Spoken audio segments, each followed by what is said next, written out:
भारत की प्राचीन आयुर्वेदिक परंपरा में तुलसी को सिर्फ एक पौधा नहीं बल्कि स्वास्थ्य का रक्षक माना गया है। हर घर की चौखट पर पूजी जाने वाली तुलसी आज भी हमें रोगों से लड़ने की शक्ति देती है।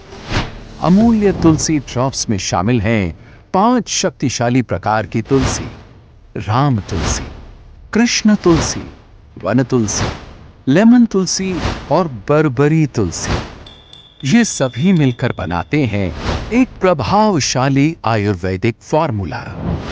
अमूल्य तुलसी ड्रॉप्स मदद करता है इम्यूनिटी बढ़ाने में, सर्दी खांसी और गले की खराश से राहत में, सांस संबंधी समस्याओं में सहायक, शरीर को डिटॉक्स करने में, तनाव और थकान को कम करने में। ये प्राकृतिक एंटीबैक्टीरियल और एंटीवायरल गुणों से भरपूर है। अब जानते हैं अमूल्य तुलसी ड्रॉप्स का सही उपयोग।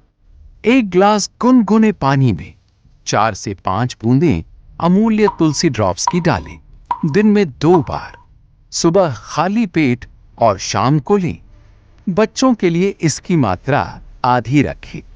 यह 100% आयुर्वेदिक, सुरक्षित और दैनिक उपयोग के लिए उपयुक्त है।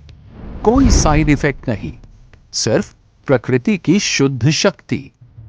अमूल्य तुलसी ड्रॉप्स, हर बूंद में आयुर्वेद, हर दिन बेहतर स्वास्थ्य। आज ही अपनाएं स्वस्थ जीवन की ओर एक प्राकृतिक कदम।